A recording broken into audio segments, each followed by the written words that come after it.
ہمارے پیارے نبی صلی اللہ علیہ وآلہ وسلم کے جو بیٹے پاک حضرت قاسم رضی اللہ تعالیٰ عنہ اور حضرت عبداللہ رضی اللہ تعالیٰ عنہ جب آپ بچپن میں وفات پا گئے، اس دنیا سے رخصت ہو گئے،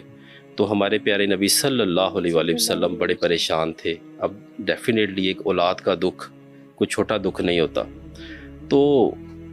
آپ ایک دفعہ کعبہ شریف سے باہر کو تشریف لے کے جا رہے تھے، تو ایک ملعون جو کفار کا سردار بھی تھا، العاص بن وائل شاید اس کا نام تھا،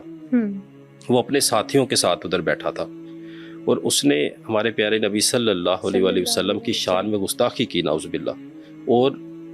مختلف جملے کسے، جن میں سے اس کو یہ مان تھا کہ میرے 3 بیٹے ہیں اور تینوں کڑیل جوان ہیں،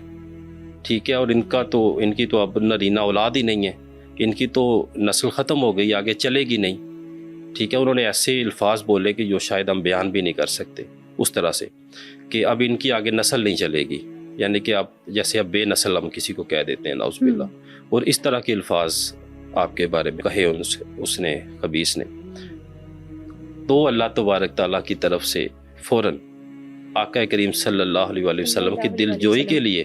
اور تسلی کے لیے اللہ تبارک تعالیٰ نے سورہ کوثر کا نزول فرمایا، سبحان اللہ، ماشاءاللہ۔ اور کوثر کا مطلب خیر کثیر ہے، کہ اب اس کا یہ آپ اندازہ لگا لیں کہ جس کو وہ کہتے تھے،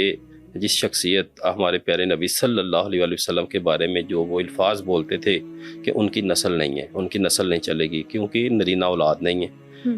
آج آپ دنیا کے کسی کونے میں چلے جائیں،